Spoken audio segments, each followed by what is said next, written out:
Tēnā rā koutou katoa, tēnei te mihi māhana kia koutou, ki te whare paramata, e tūnei, tēnā koe, ki ngā mate, koe hoki atu ki te pō, haere atu rā.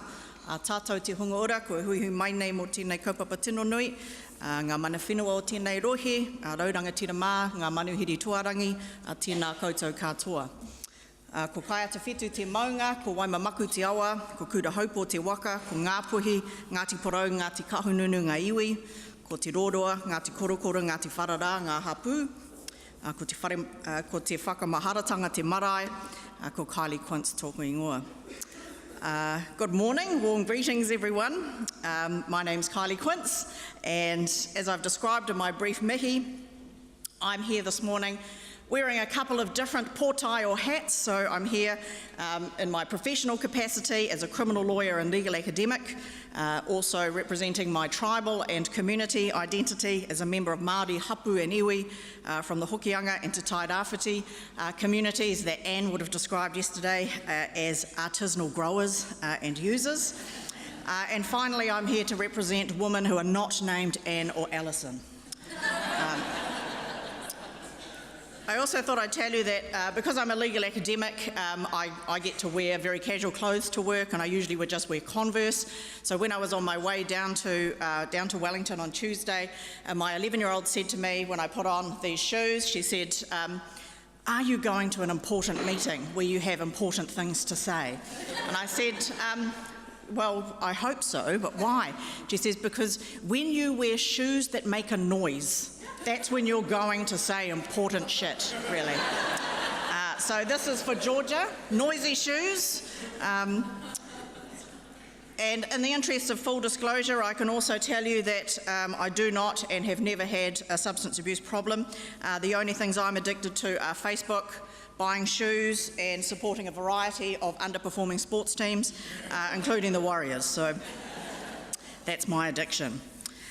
Okay, so I have this set of notes of stuff that I was going to say, and after listening to our amazing speakers yesterday, I wrote lots of notes, so I have lots of scribbled arrows and things. So if this comes across a bit random, then I apologise, but I would like to weave in some of those threads that our amazing woman yesterday spoke about. So bear with me if I sort of seem a little bit off track at times. And there's also this interesting phenomenon that, there are sometimes untranslatable words from other reo or language, and the Germans have this term for what they call staircase words, which is the thing that I should have said after I've finished. So you're on your way out, you're down the stairs, and you thought, bugger, I forgot to say that. So I may have much more profound things to say when you're not actually here. So bear that in mind too. Okay, so the couple of things that I would like to say. So first thing today, for those of you who aren't aware of it, is a really important day in New Zealand legal history, because our Minister of Justice, Amy Adams, is giving an apology in the whare paramata in the Parliament next door to men convicted of historical homosexual offences in New Zealand. And I think that's really important for us because it tells us that lawmakers and policymakers can be imaginative, can be progressive, can make significant, admit errors and lead the community in a variety of problematic kaupapa or issues. So that's really significant. There will also be an apology given to Māori put into state care for many decades over the 20th century. So interesting in terms of what we're talking about, which is asking law and policy makers to be imaginative, to be progressive, and hopefully to lead our community rather than wait. What are we waiting for? Waiting for a Royal Commission? What a waste of time, what a waste of money.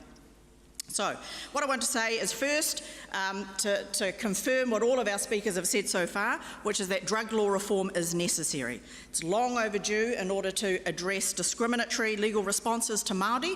That's my first message. So it's necessary because of the way that the current law is applied and enforced against Māori as a particular demographic in the New Zealand population.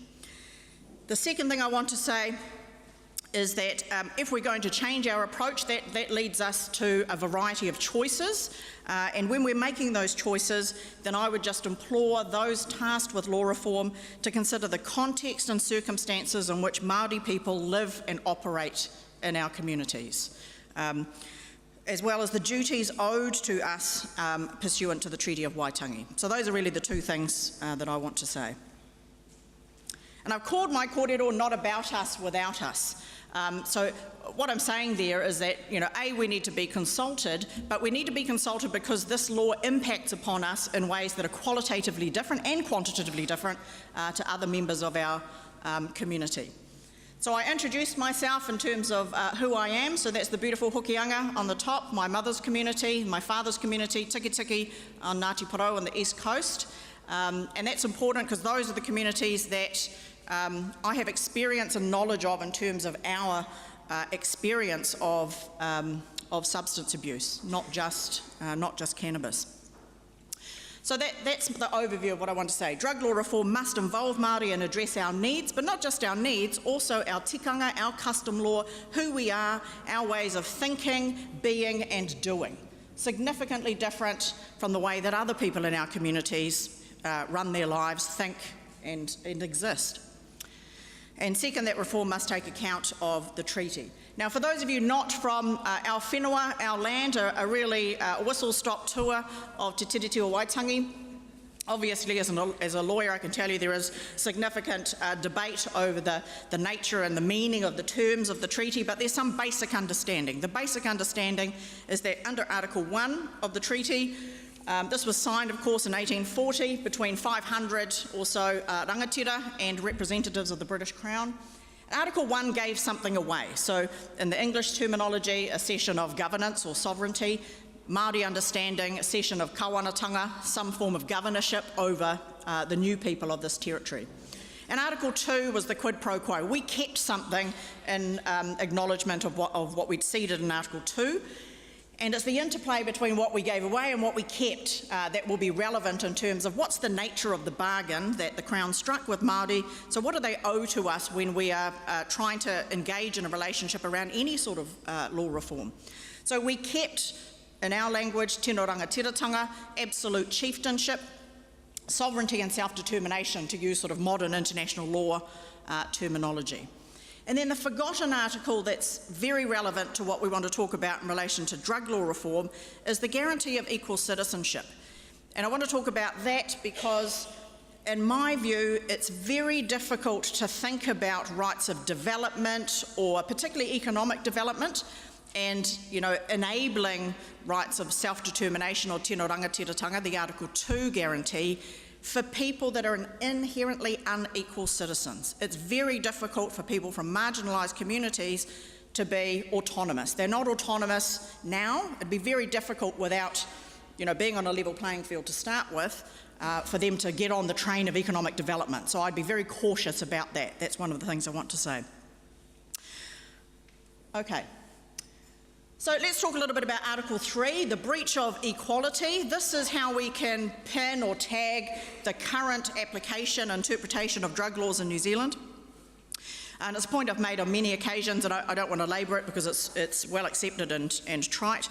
But of course the point is that from decisions to stop, search, charge, convict, imprison, in any decision, and not just in relation to drug law, but in any decision in terms of the application of criminal justice laws in New Zealand, Māori are filtered into the system rather than filtered out.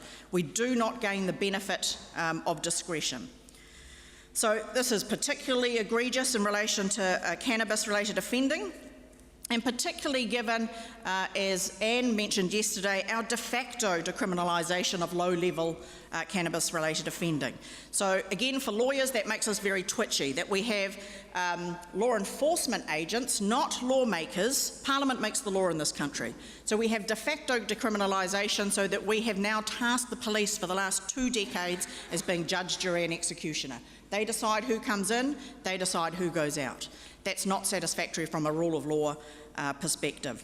So we have an unsatisfactory gap between the law on the books and the law in practice. And the answer to that is, of course, to marry the two. So if most people are gaining the benefit of discretion, our drug apprehensions and convictions have more than halved in the last decade. We know that 43% of people in prison in New Zealand for low-level drug-related offending are Māori, then something needs to be done about that. So this is what Anne referred to yesterday in the Canadian context as confusion. What is the law? And also variability. Variability in its application and in terms of who comes in and who gains the benefit or privilege of discretion. So in the New Zealand context, about 18 months ago, Police Commissioner Mike Bush admitted to unconscious bias in the operation. This was his explanation, unconscious bias in the operation of police discretion towards Māori, and that's clearly reflected in our data. In my view, unconscious bias is an overly generous term, a touch euphemistic in describing racist police tactics in terms of targeting, profiling, responding to Māori on the basis of preconceived stereotypes, mannerisms, dress, behaviours, language. So, where the police get to decide that in this country we apparently have offences of driving while brown, of carrying a joint in your pocket while brown. Those are not offences that Parliament has ever considered in this country. So, as two of our speakers mentioned yesterday, if we're going to have reform, it should be de jure, not de facto. It should be done properly in the House so that, because of course in terms of remedies, it's very difficult to unpack discretion. It's very difficult to question discretion or police policies or practices. So that should be done in a legitimate way.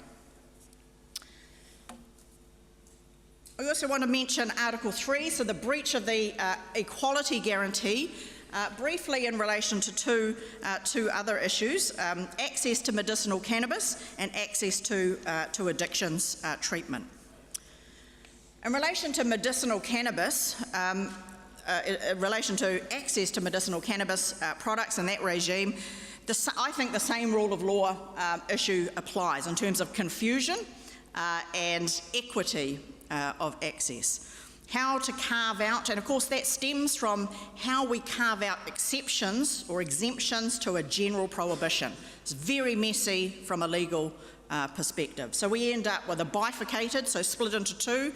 We have rules about recreational cannabis, which the police are enforcing, and then we have rules about access to so-called therapeutic medicinal use. So it becomes bifurcated, convoluted, and extremely expensive. So in our Drug Foundation magazine, Matters of Substance, that you would have had a copy of yesterday, you'll see on the back page, my colleague AUT, Dr. Huhana Hiki, would be one of the very few Māori who has had access to and uses medicinal cannabis for therapeutic purposes for her multiple sclerosis treatment. And she would be an upper middle class Māori like me, but she talks about the expense and the bureaucratic nature of navigating access to those products for therapeutic use and how frustrating that is. So we have to make an application for authorised access via the Ministry of Health or the Minister of Health since February with the support of a medical practitioner. And then the applicant is granted, of course, the right to pay for expensive pharmaceutical grade cannabinoids. So how does that impact upon Māori? So cost is an issue, as Dr. Hiki mentions, but also issues of specialised knowledge. How do you find out the law? Again, an important rule of law point is accessibility for ordinary citizens or members of the public. And in my view, even when I've been researching how to access medical cannabis in New Zealand, it's very difficult. You have to look at, have to do online research. So for members of marginalised communities, this could be very difficult to access or navigate. So again, I would implore those tasked with reforming issues relating to access to medical cannabis, equity of access to good advice, equity of access to approved products. And I use the term equity deliberately rather than equality. Equality means allowing everybody the right to access, but equity means making allowances for inequities in people's lives, which will include, for example, people who have difficulties accessing because of cost, level of education, even access to the internet, access to good health practitioner advice, so that they get the same levels of outcome and service that other members of urban, wealthy communities get. So to put that bluntly, people who are likely to be poor, to be rural, to be Māori, are much more likely to have difficulty in accessing legitimate medical cannabis, due to the complex interaction of factors sourced in state action and neglect over many, many years. Something raised by Michael from the audience yesterday, of course, the other Article 3 issue in terms of responses to harmful drug use or substance abuse disorder. Again, equity of access to those sort of programs. We're going to move away from a criminal justice response to a harm reduction and medical-related response. Then we need equitable access to services, interventions and facilities. We know that Māori are twice as likely as non-Māori to suffer from substance abuse disorder in our lifetimes. But we're also more likely to live in communities where there is little to no access to services, interventions or facilities that address substance abuse. And of course that's not an issue that's solely related to access to addiction services. These people live, and my relatives on the coast and in Hokianga, live in communities where there is very poor infrastructure generally in relation to health, housing, education. So this is just another aspect not specific to the drug-related context. So unsurprisingly, the 2013 New Zealand Socioeconomic Deprivation Index shows a very high correlation between rural areas of high Māori populations and deprivation, including those communities in Northland and Te Tairāwhiti, the coast. So that's one point. One, we should have equity of access to programs and facilities in our own communities. And secondly, no one mentioned yesterday, everybody talked about substance abuse in relation to, or drug use in relation to how people use, in terms of thresholds of quantity. So whether or not it's recreational or social, or whether it's problematic, you know, where it reaches the level of abuse. That's one thing we should be addressing, so how people are using. But much more importantly, I think from a Māori perspective, and actually from a human perspective, is asking why people are using. So in terms of the substance of the programs or interventions, again, sourcing the philosophy, the epistemology, the belief systems of those responses in tikanga Māori and Māori custom law, again, our ways of thinking, being and doing. Our models of well-being and functionality. Why is that person? Is there a trauma trigger? Is this sourced in individual trauma, collective or intergenerational? Is it a marginalisation issue in terms of my nieces and nephews that say there's nothing to do? We've got, you know, I'm not engaged in school, there's no employment opportunities, it's boredom. So the why is actually as important as the how. How much are you using and why are you doing it? So we need to be given equity of access to programs and the ability, that's the Article 2 autonomy issue. What do those services look like? What's the approach that they're going to take? It should be grounded in Māori ways of thinking. And finally, I want to talk about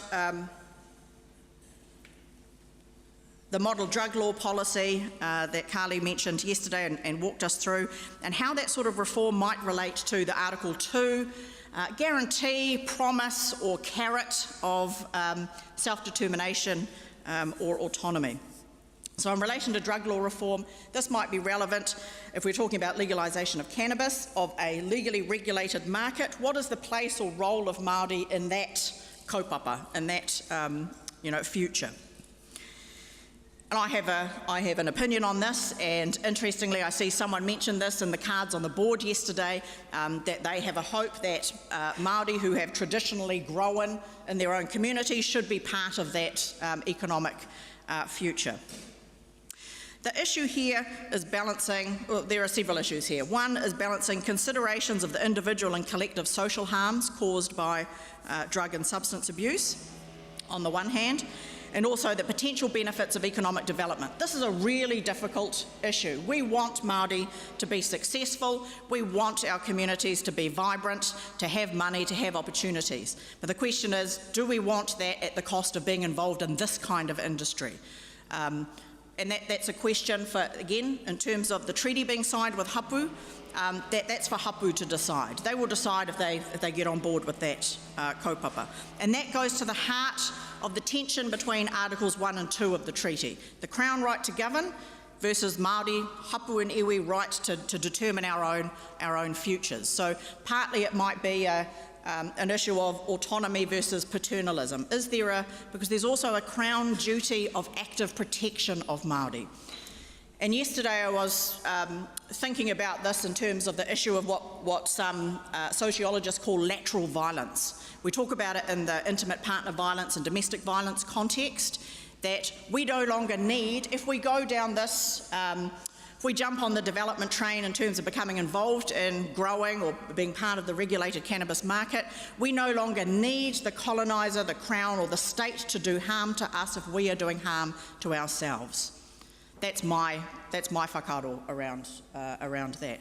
Lateral violence, we know it's horizontal, where we are becoming part of the problem rather than part of the solution. That may be one opinion. In that debate, have we learnt anything in relation to the experience of other Indigenous people? So we heard from both Anne and Alison, or one of each of the Annes and Alisons yesterday, about our whanaunga, our relatives in Turtle Island, so both Canada and the United States.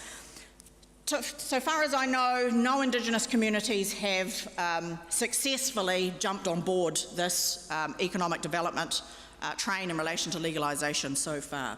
So Alison mentioned the 2013 Cole Memorandum from the Department of Justice in the United States, which is that policy of non-interference. So the policy of non-interference means that there will not be federal interference with low-level, low-scale recreational use of marijuana in states where they have legalised. So that was the purpose of that memorandum. A year later, some of the First Nations communities within those 9 states, they're separate legal jurisdictions. Remember, so you have Colorado with some First Nations communities, Indian reservations within the geographical boundaries of the state of Colorado. Similarly, in Washington, different First Nations communities, tangata whenua within those boundaries. They asked the State Department or Department of Justice, does this policy of non-interference apply to us? And they were told yes, and it applies to all other First Nations communities in the United States.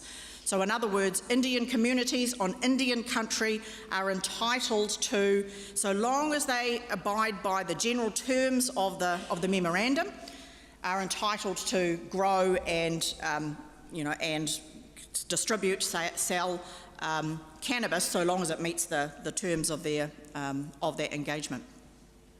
Several communities, including Ngāwaho, Squamish and Sioux, as an assertion of tribal sovereignty, so similar to our Article 2 self-determination, tino rangatiratanga right, several communities decided to try and grow their own crops. They did so, but again, in terms of the warning that one of the women made yesterday, they only looked at the legalisation part or the non-interference part. They did not look at the second and third prongs of the memorandum, which were about a strongly regulated regime. And so one particular group down the bottom there, the Flandreau Santee Sioux in Dakota, decided in their tribal jurisdiction to legalise cannabis, a very small governance structure. It was something like 9 votes. Decided to legalise cannabis, decided to grow. So they grew, but they had no regulatory regime. They had no protection, and they were told by the State Department, the Federal State Department, you are at risk of a federal raid because you haven't abided by the terms of the memorandum. So they burnt their and destroyed their entire crop. So the issue there is that communities need to be wary and act appropriately and with caution when they are going down this route, to get good advice and to act appropriately. Now, there are obvious jurisdictional issues in the US context. Part of that doesn't apply to us, but I think one of the issues that does apply is, one of the points I've already made, is we're currently not in a position to compete, and I think that would have been one of the issues for these First Nations communities too, that the inequities in their everyday lives meant that they look at the pipe dream of becoming part of an economically regulated cannabis market without having the appropriate infrastructure to be able to do so, and I think that's part of the issue for Māori communities here. So people living in substantively unequal communities inevitably results in disparity of outcomes and the ability to tap into this self-determination ethic. And the other point I would make, which is again up to individual hapu and iwi, is that just because we can doesn't necessarily mean that we should. But again, that's an issue for individual hapu and iwi communities to determine amongst themselves. That's the deliberative democracy point, again, that Anne made yesterday. And again, I've been reading a book by one of my former students, Max Harris, written this book called The New Zealand Project, which is largely about injecting good values into New Zealand politics and policy making. And one of the points he makes is that it shouldn't just be about whether or not communities are able to tap into and construct an appropriate regime of regulation. And he uses the metaphor of just because you've got the right timber doesn't mean you get into building the house. The fundamental issue is this the whare that we should be building? Is this the whare that we should be building? That comes back to tikanga, that comes back to first principles. Are our first principles going to be offended by getting into the business of vice? Like again, some of our First Nations, whanaunga and relatives have. They're in the business of gambling, of tobacco, and of porn. Do we want to get on that train? Again, some communities may want to, and that's part of their self-determination right, if you like. So there's the future-focused issue for Indigenous peoples. How do we ensure equity of access to the potential economic benefits of drug deregulation or legalisation in ways that balance both the social harms caused by substance abuse and having regard to our own ways of thinking, being or doing, our own custom law of tikanga Māori. Drugs and alcohol are a scourge in many Māori communities. Now, many of you will have seen what my whanaunga Hone Harawira had to say in the media last week. He clearly was not speaking to middle class New Zealand, but he was speaking to my electorate, he was speaking to my kuia, to my aunties, to my kaumatua who are raising their mokopuna because of the drug scourge, because their boys are inside, because their parents' brains are addled by substance abuse. He was speaking to them, not to white middle class New Zealand, not to people that want to smoke one joint a week after their professional job. We are talking about different communities with different issues. And those people, of course, and my colleague Tracy will talk after me, those people are often the submerged citizens of New Zealand. They are invisible to law and policy makers largely. They're not the urban middle class professionals that really come and engage with law and policy makers. So while we as Māori may support drug law reform, my advice is that this must be done with caution, must have regard both to the relationship established by the Treaty of Waitangi, to our own tikanga or custom law, and the promises of equality and self-determination. And so I think that we should do these things. Ka tūpato, be careful, kōrero mai, talk with us, whakarongo mai, listen to us. So there must be, again, Fiona mentioned yesterday, these four different R's. The rights come from the treaty, the rights come from tikanga Māori. There must be respect for the knowledge and expertise of our own experts. Users are the experts of their own condition. Māori are the experts in being Māori. You can have scientists, you can have other experts, but we are experts in who we are. So we will be in charge of responses that are appropriate to us. We know what healthy, functional Māori look like.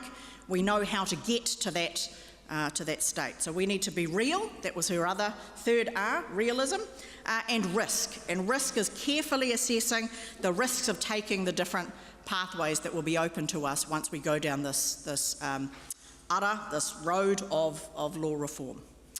So kia ora koutou, mō tō koutou whakarongo mai, nō reira tēnā koutou katoa. Kia ora.